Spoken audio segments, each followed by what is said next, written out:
বাজার থেকে যখন অনেক বেশি পরিমাণে গাজর নিয়ে আসে তখন সবার প্রথমে মনে পড়ে যায় হালুয়া বা পায়েস ইত্যাদি রেসিপির কথা।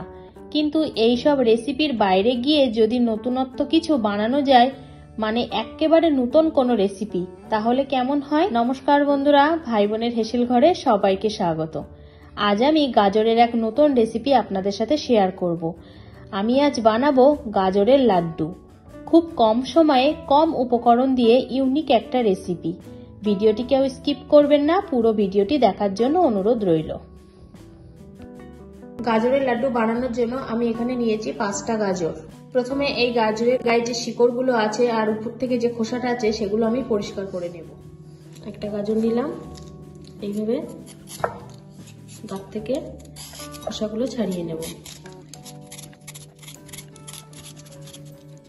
এবার একটা ছুরি দিয়ে বোটাটা ভালোভাবে কেটে নেব।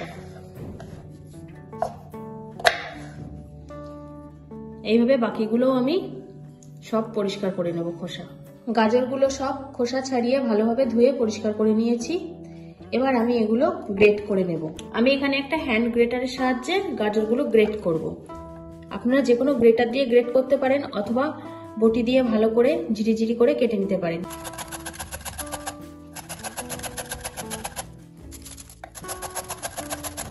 একটা গাজর গ্রেট করা হয়ে গেছে, এইভাবে আমি বাকিগুলো গ্রেট করে নেব। গাজরগুলো সব গ্রেট করা হয়ে গেছে, এবার আমি রান্নাটা শুরু করব। গ্যাসে কড়াই বসিয়ে দিয়েছি। এখন আমি এর মধ্যে দিয়ে দিলাম 3 চামচ মতো সাদা তেল আর দিয়ে দিলাম হাফ চামচ মতো ঘি। পুরো রান্নাটা ঘিতে করা যেতে পারে, আমি এখানে অল্প একটু ঘি দিয়েছি, আবার শেষে দেব। ঘি এবং সাদা তেলটা গরম হয়ে গেছে, এখন আমি এর মধ্যে দিয়ে দেব একটা দারচিনি এবং 2টো এলাচ। তেলের সাথে একটু নাড়াচাড়া করে নেব। দারচিনি এবং এলাচের ফ্লেভারটা বেশ বেরিয়ে গেছে, আমি এবার এর মধ্যে গ্রেট করা গাজরটা দিয়ে দিলাম। এবার এটা তেলের সাথে ভালোভাবে নাড়তে থাকবো। গ্যাসটাকে মিডিয়াম টু হাইতে রেখেই এটা আমি ভাজবো, না হলে লোতে দিয়ে করলে গাজর থেকে একটা জল ছাড়বে, সেই জলটা ছাড়তে দিলে হবে না এখানে। সেই জন্য গ্যাসটাকে মিডিয়াম টু হাইতে রেখেই গাজরটা ভাজতে হবে। 3 থেকে 4 মিনিট আমি এইভাবে গাজরটাকে নাড়াচাড়া করে নিয়েছি। দেখুন জল কিন্তু ছাড়িনি গাজর গা থেকে, শুকনোই আছে। এখন আমি এর মধ্যে দিয়ে দেব 1 বাটির কম দুধ। এটা আমি পাউডার দুধকে লিকুইড করে রেখেছি, আপনারা চাইলে এখানে গরুর দুধও ব্যবহার করতে পারেন। দুধটাও গাজরের সাথে ভালোভাবে মিশিয়ে নেব। আবারও 3 মিনিট মতো রান্না করে নিয়েছি। গাজরগুলো এখন ভালোভাবে সিদ্ধ হয়ে গেছে। এখন আমি এর মধ্যে দিয়ে দেব হাফ বাটি চিনি। মিষ্টিটা আপনারা নিজেদের স্বাদ মতো দেবেন। এবার আমি চিনিটার সাথে মিশিয়ে নেব।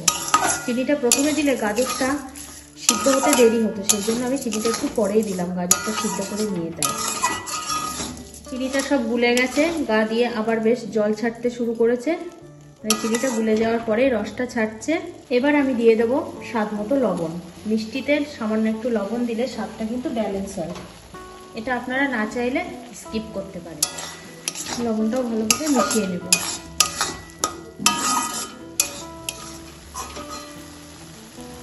আমি এবার দারচিনি এবং এলাচটা তুলে নিলাম, যেহেতু এর ফ্লেভারটা সবটাই মিশে গেছে। গাজরের রসটা বেশ অনেকটাই শুকিয়ে এসেছে, এখন আমি এর মধ্যে দিয়ে দেবো কিছু ড্রাই ফ্রুটস। এটা অপশনাল, আপনারা না চাইলে না দিতে পারেন। গাজরের সব রসটা বেশ শুকিয়ে গেছে, মানে গাজরটা আমার কমপ্লিট হয়ে গেছে। এখন আমি এর মধ্যে দিয়ে দেব হাফ চামচ ঘি।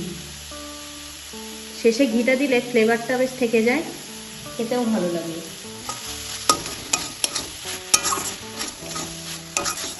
চিনিটা দেওয়ার পরে যে রসটা হয়েছিল সেটা ভালোভাবে শুকাতে হবে, না হলে কিন্তু লাড্ডুর বান্ডিংটা ভালো হবে না।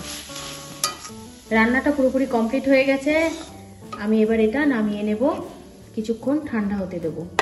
গাজরটা একটু ঠান্ডা হয়ে গেছে, আমি হাতে একটু তেল ব্রাশ করে নিয়েছি। এবার এর থেকে অল্প একটু করে নেব আর ঠিক এইভাবে চেপে চেপে গোল করে লাড্ডুর শেপ করে নেব।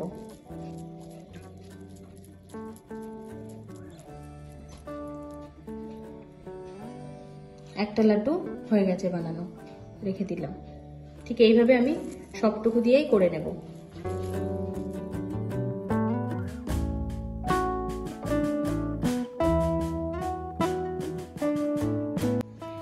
দেখুন বন্ধুরা, কত সুন্দর লাড্ডু তৈরি হয়ে গেছে। দেখতে কতটা লোভনীয় হয়েছে। যতটাই লোভনীয় দেখতে, খেতেও কিন্তু ততটাই মজাদার। দেখলে বোঝাই যাবে না যে এটা গাজর দিয়ে বানানো, আর খেতেও ভালো লাগবে। আপনারা বাড়িতে এইভাবে বানিয়ে ফেলুন এবং ঝটপট কমেন্ট করে জানাবেন কেমন হলো। আজকের রেসিপিটা তাহলে এই পর্যন্ত। যে সকল নতুন বন্ধু আমার ইউটিউব চ্যানেল থেকে দেখছেন তারা অবশ্যই চ্যানেলটিকে সাবস্ক্রাইব করে দেবেন, আর যে সকল বন্ধুরা ফেসবুক থেকে দেখছেন তারা অবশ্যই ফেসবুক পেজটিকে ফলো করে দেবেন। আজ তাহলে এই পর্যন্ত, দেখা হচ্ছে পরের কোনো নতুন রেসিপিতে।